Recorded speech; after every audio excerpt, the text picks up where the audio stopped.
우리 옆에 계신 분들에게 고백합니다. 들어오고 나가는 사람으로 빛을 보게 합시다. 할렐루야. 여러분, 우리가 5월의 키워드로 기본이라고 하는 언약을 붙잡고 우리가 인도받는 중에 하나님 자녀의 기본 자세가 주시는 말씀에서 답을 찾고 기도로 하나님과 소통하며 말씀의 인도를 받는 것이다 그랬습니다.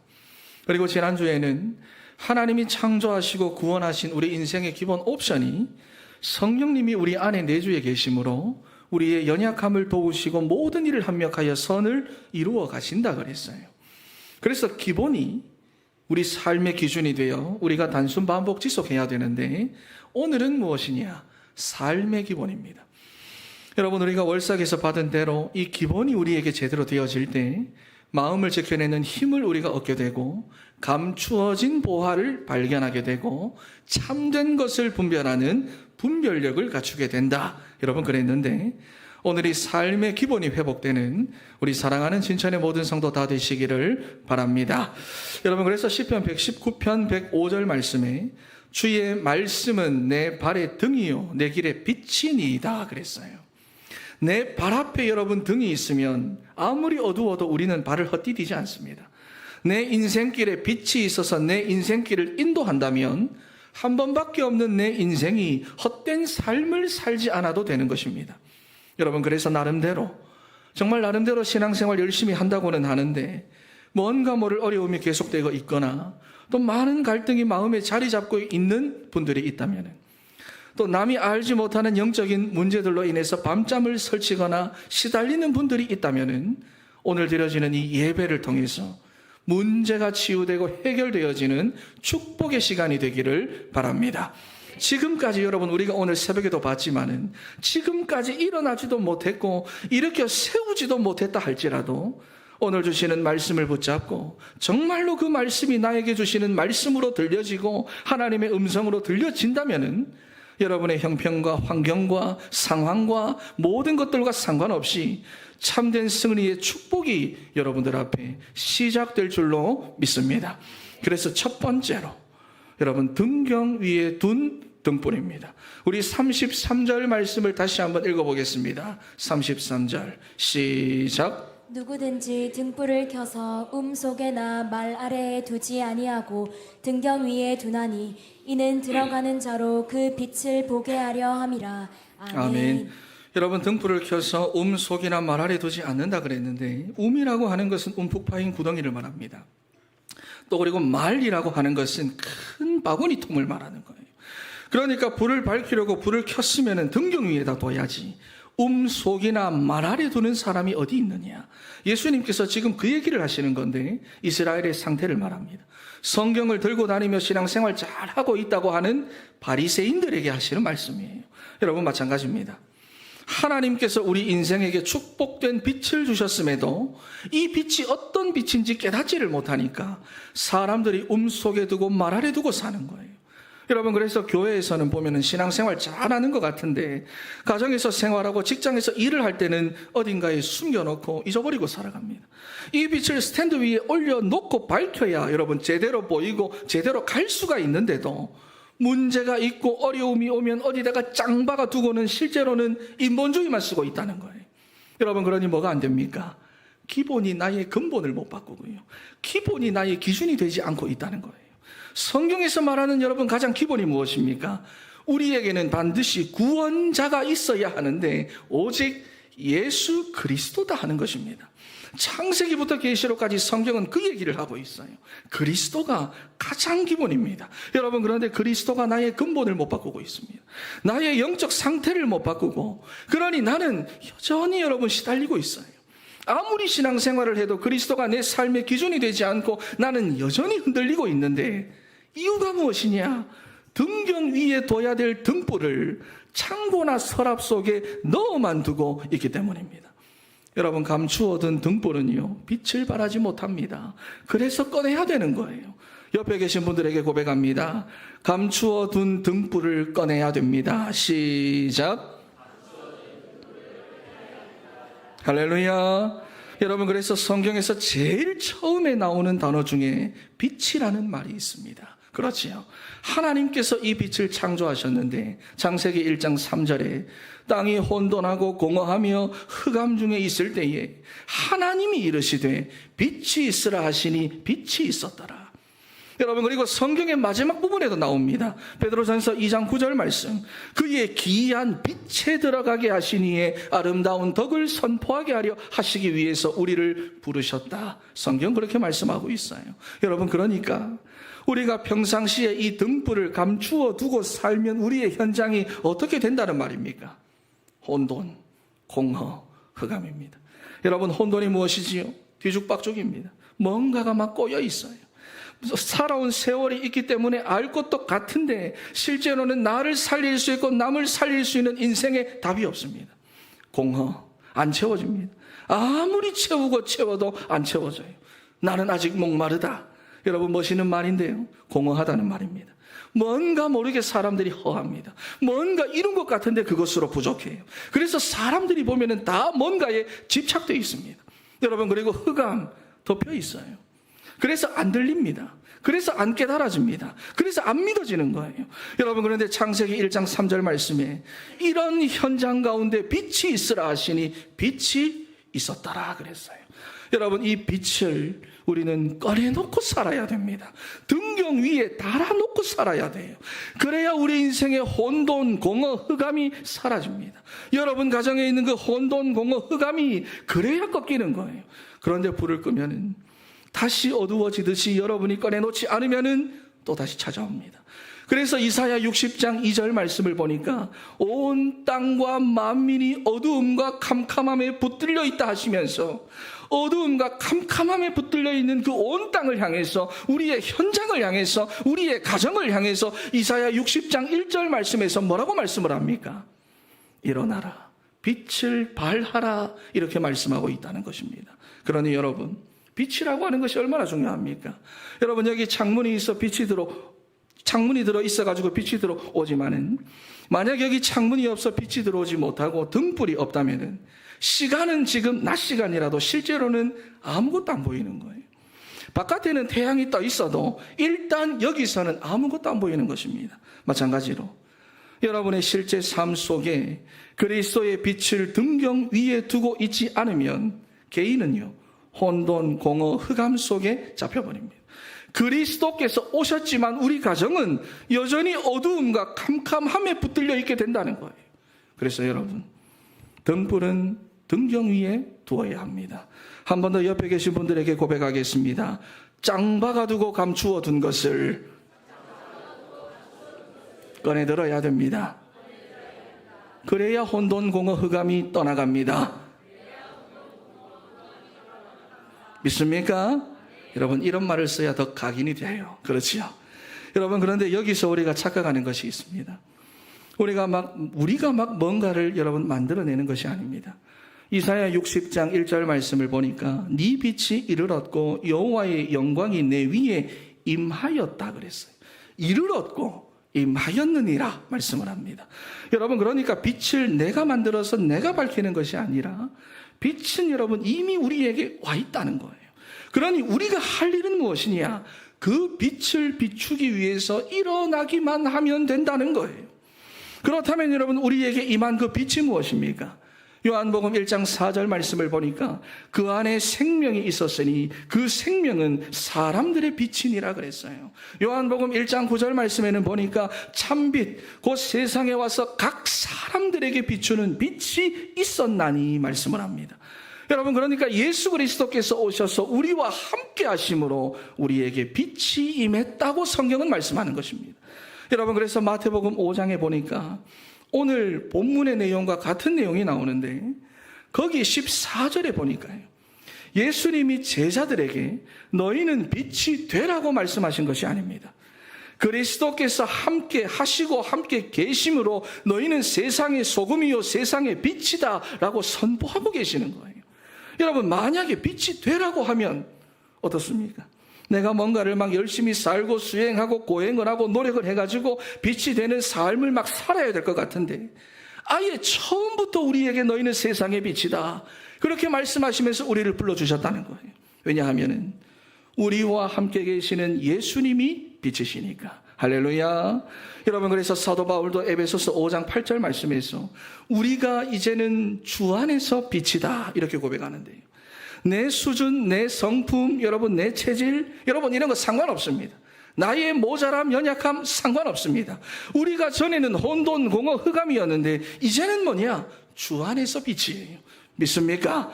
여러분, 이것이 우리가 받은 축복입니다. 그렇다면 이 빛을 가지고 일어나서 빛을 발하라 그랬는데, 여러분, 이것은 무슨 말입니까? 이사야 60장 1절 말씀에 일어나라 빛을 발하라.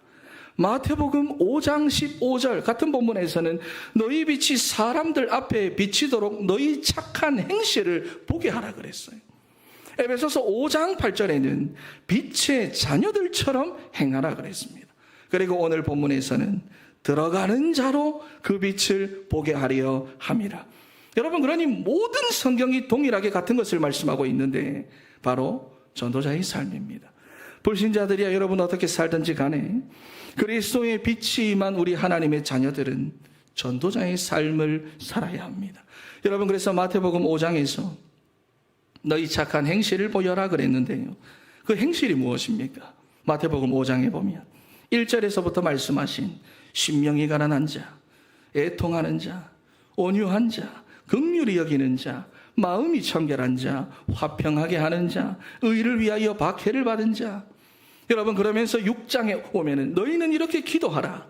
이방인들처럼 중언부언하지 말고 그들을 본받지도 말고 너희에게 있어야 할 것은 하나님이 전부 다 아시기 때문에 염려하면서 무엇을 먹을까 마실까 입을까 하지 마라.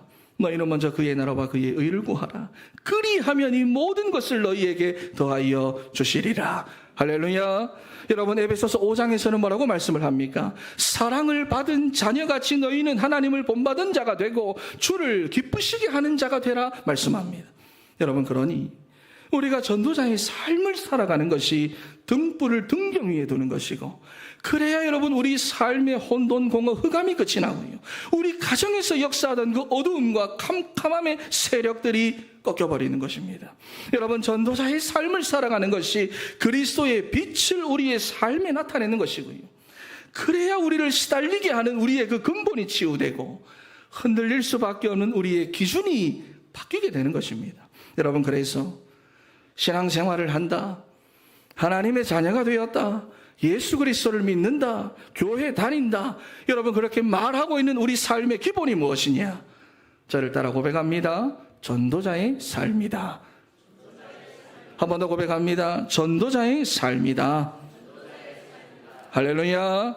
여러분, 전도자의 삶으로 실제적으로 여러분 복음을 누리시기를 바랍니다. 기본을 기준으로 단순 반복 지속하여 형편에 따라서 염려하고 불안해하고 불평하고 갈등하고 시달릴 수밖에 없었던 우리의 그 근본을 바꿀 수 있는 기본으로 여러분이 정말로 누리게 되시기를 바랍니다. 그래서 두 번째로 여러분 점검해야 됩니다. 점검해야 됩니다. 오늘 이렇게 듣기만 하고 끝내지 마시고 실제로 여러분들이 스스로 점검하셔야 돼요. 34절과 35절 말씀을 한번 읽어보겠습니다. 34절, 35절 시작. 내 몸의 등불은 눈이라. 내 눈이 성하면 온 몸이 밝을 것이요 만일 나쁘면 내 몸도 어두우리라. 그러므로 내 속에 있는 빛이 어둡지 아니한가 보라. 아멘. 아멘. 여러분, 눈이 어두우면 다 어둡게 보이니까 영안을 뜨라는 말인데요. 영안을 뜨라. 눈이 나쁘면 네 몸도 어두우리라 그랬어요. 여러분, 그러니까 영안이 열리지 않으면은 전도자의 삶을 살아가지 못합니다. 그래서 보면은 늘 끌려다니기만 하는 거예요. 눌려 있습니다. 여러분, 우리가 살아가면서 분명히 지식의 눈이 있어야 됩니다. 그래서 우리가 배우는 거잖아요. 아이들도 배우고 지금까지 배우고, 그리고 물질의 눈도 있어야 돼요. 왜냐하면 물질이 실제적으로 필요하니까. 그래서 육신적인 눈이 열려지면은 여러분 사실 많은 것들에 있어 우리가 편리해집니다. 그런데 육신적인 눈만 열리는 경우 많은 것들이 편리해지는 반면에 결국에는 많은 것들을 잃어버리게 되는데요. 더 무너지고 더 떠나고 더 못 누리고 하는 것을 보게 됩니다. 그래서 우리 인생의 참된 축복은 지식의 눈이나 물질의 눈이 열려서 되는 게 아니라 영적인 눈이 열려야 하는데, 지식이 있고 아무리 물질이 있어도 영적인 눈이 없으면은 여러분 실제로 등불을 다 감추어 놓고 살아가는 거예요. 다 감추어 놓고 살아갑니다. 교회 다닌다, 신앙생활 한다. 그런데 영적인 눈이 닫혀 있으니까 사람들이 여러분 등불을 다 어딘가에 짱 박아두고 살아갑니다. 그러면 다시 뭐냐? 혼돈, 공허, 흑암이에요. 있으면 있다고 혼돈공허 흑암이고, 없으면 없다고 혼돈공허 흑암이고. 여러분, 그래서 오늘 본문에도 보니까 눈이 나쁘면 네 몸도 어두우리라. 그러면서 35절 말씀에 그러므로 네 속에 있는 빛이 어둡지 아니한가 보라 그랬어요. 여러분 안에 있는 그리스도의 빛이 어두워지지 않고 감추어지지 않고 언제나 여러분의 삶과 현장을 비추는 빛이 되도록 복음에 집중하는 여러분의 평상시가 지속되기를 바랍니다. 그래서 5월의 키워드가 여러분 기본인데요. 그냥 기본 이래 되면 안 됩니다. 나의 근본을 바꾸는 기본이 되고 나의 현장을 살리고 그곳에서 내가 누릴 수 있는 기본이 되도록 여러분 영안을 열어주셔서 오늘도 그리스도의 빛을 드러내는 전도자의 삶을 살아가게 하여 주시옵소서. 여러분 기도하셔야 됩니다. 혼돈과 공허와 흑암의 문제를 해결하는 전도자로 오늘도 서게 하여 주시옵소서. 여러분 오늘도 기도하는 여러분 되시기를 바랍니다. 여러분 36절 말씀도 한번 읽어볼까요? 오늘 본문 36절 시작. 내 온 몸이 밝아 조금도 어두운 데가 없으면 등불의 빛이 너를 비출 때와 같이 온전히 밝으리라 하시니라. 아멘. 아멘. 여러분 사실 오늘 본문의 말씀은 등불을 속이나 말 아래 두고 있는 이스라엘과 바리새인들에 대한 안타까운 마음에서 예수님이 하신 말씀인데 영안이 닫혀 있으니까 그리스도의 가치를 모르고 현장의 상태를 모르게 되니까 버려두고만 있는 거예요. 그걸 한탄하고 계시는 겁니다. 여러분 그런데 36절에서 중요한 것을 말씀하고 계시지요. 등불을 등경 위에 두고 빛이 온전히 비춰지면 온전히 밝으리라. 여러분 우리가 할 일은 우리에게 임한 빛을 현장으로 그대로 비춰주는 것입니다. 그러면 하나님께서 역사를 하시는데 등불의 빛이 너를 비출 때와 같이 온전히 밝으리라. 나를 비출 때와 같이 온전히 밝으리라. 내가 온전히 밝아지면 현장도 온전히 밝아진다는 거예요. 내가 어두워지면 현장도 어두워진다는 말입니다. 이해가 됩니까? 복음의 빛이 내게 비춰지는 만큼 현장에도 비춰지는 거예요. 여러분 그러니까 등불을 내가 들어 올리는 만큼 가정에서 현장에서 비춰지고 밝아지는 거예요. 그리스도가 내 삶의 기준이 되고 내가 그리스도를 누리는 만큼 현장이 살아나는 것입니다. 여러분 그래서 바울이 에베소서 5장에서도 사랑을 받는 자녀라는 표현을 썼습니다. 이게 무슨 말입니까? 내가 사랑을 받는 만큼 현장 속에 전달이 된다는 거예요. 여러분 요즘 참 직장이 어렵고 가정이 어렵고 나라가 어렵고 시대가 어렵다 보니 개인이 어려워요. 후대들이 어려워요. 여러분 그런데 중요한 것은 어렵다 하는 그 프레임에 갇혀버리면 안 됩니다. 어렵다, 힘들다 그 프레임에 갇혀버리면 안 돼요. 중요한 것은 어려운 그 현장 속에서 그리스도의 빛을 등경 위에 올려놓고 밝혀주는 사람이 없다는 것입니다. 여러분 우리 진천의 모든 성도가 등불을 등경 위에 두는 그 한 사람이 되시기를 바랍니다. 그리스도의 빛을 감춰두고 숨겨두고 버려두는 것이 아니라 모든 사람이 볼 수 있도록 등경 위에 올려놓는 사람. 여러분이 들러 올릴 수 있도록 여러분이 들어 올릴수록 현장이 살아나게 되는 거예요. 여러분 우리 이사야 60장 말씀을 한번 보겠습니다.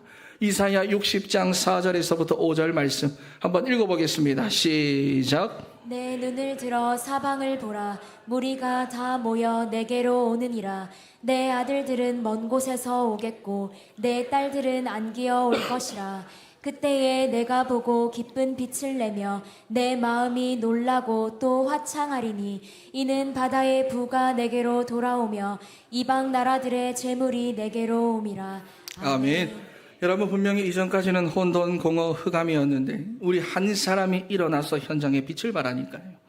우리 한 사람이 여러분 숲을 이루어 가정이 회복되고 오늘 여기 보니까 자녀들이 돌아오고 현장이 살아나는 역사가 일어나게 된다는 것을 말씀하고 있습니다. 그리고 또 보면은요, 우리의 마음이 치유된대요. 불안해하고 염려하고 걱정하고 우울해하던 그 우리의 마음이 치유되는데 마음이 기쁜 빛을 내며 화창하리니 그랬어요. 여러분 그리고 또 바다의 부가 돌아오며 이방 나라의 재물이 옴이라. 무슨 말입니까? 늘 문제가 되어왔던 그 경제를 하나님께서 축복해 주시겠다는 거예요. 여러분, 그래서 오늘 확실하게 하셔야 되는데, 우리 삶의 기본이 무엇입니까?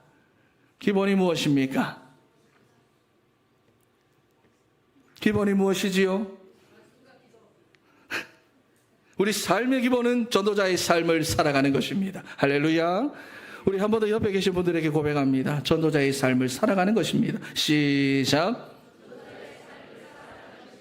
할렐루야. 여러분, 그러면 그 전도자의 인생은 하나님이 책임져 주시는 거예요. 그러니 우리에게 이미 와 있는 그리스도의 그 빛을 가지고 현장을 비추도록 영안을 열어주시옵소서. 등불을 감추어두며 살아가지 않도록 영안을 열어주시옵소서. 기도하는 여러분 다 되시기를 바랍니다. 결론입니다. 여러분, 왜 5월 5일이 어린이날이고 5월 8일은 어버이날이고 5월 15일이 스승의 날인지 아십니까? 왜 배치를 이렇게 했을까? 인터넷에 보니까 이런 말이 있더라고요. 어버이날에 선물 살 돈을 어린이날에 미리 받는 것입니다. 3일밖에 차이가 안 나니까 뭐 애들이 어디다가 쓰겠습니까? 미리 받는 것입니다. 그리고 어버이날에 받은 것을 가지고 부모님들은 스승의 날 선물 사드리라 하고 주는 거예요. 여러분, 그래서 보면 5일 어린이날, 8일 어버이날, 15일 스승의 날, 이 배치가 너무 완벽하다는 거예요. 여러분, 그런데 우리가 받은 구원의 배치가 더 완벽한 줄 믿습니다. 하나님을 떠나 혼돈공허 흑암 속에 있던 우리의 삶에 그리스도의 빛이 비추니까 우리가 하나님의 자녀가 되었어요. 바뀌어졌어요. 그리고 이제는 우리가 이 그리스도의 빛을 숨겨두지 않고 버려두지 않고 등경 위에 올려놓고 전도자의 삶을 살아가면은 현장 속에 빛이 비치고 그 현장이 살아나는데, 무엇보다 여러분, 거기서 내가 살고 내가 회복되고 내가 치유되는 역사가 먼저 나타나는 것입니다. 그래서 광야가 아름다운 밭이 되고 아름다운 밭이 숲이 되어지는 역사. 여러분, 그래서 여러분 한 사람이 너무 중요합니다. 여러분 한 사람 때문에 현장의 영적인 배치가 바뀌게 되고, 가정의 그 영적인 배치가 바뀌게 되고, 직장의 영적인 배치가 바뀌게 되는 거예요. 그래서 오늘 삶의 기본이 뭐냐? 다시 한번 묻습니다. 삶의 기본이 무엇입니까? 전도자의 삶. 결론 다행입니다. 전도자의 삶을 살아가는 것입니다. 등불을 등경 위에 올려둘 수 있도록 영안이 열리는 우리 사랑하는 진천의 성도 다 되시기를 바랍니다. 저를 따라서 마지막으로 한번 고백합니다. 등불은 등경 위에 두어 빛을 보게 합시다. 기도하겠습니다.